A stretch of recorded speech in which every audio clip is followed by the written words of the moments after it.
everybody. Question number 2 is about changing the graph. Acceleration time path is given, and it asks you to find out the velocity time path. So first of all, you have to remember acceleration equals gradient of a VT graph. Okay.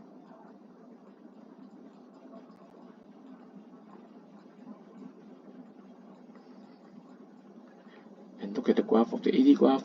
Acceleration is always positive. So if you draw the corresponding VT graph,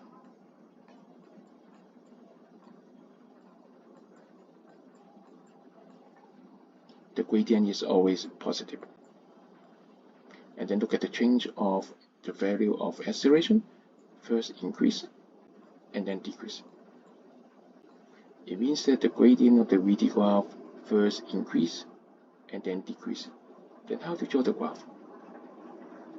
Always positive gradient, and the gradient increase then decrease. So the graph should look like this. Positive gradient increasing and then decreasing. So you find out the result, the answer should be A. Thank you.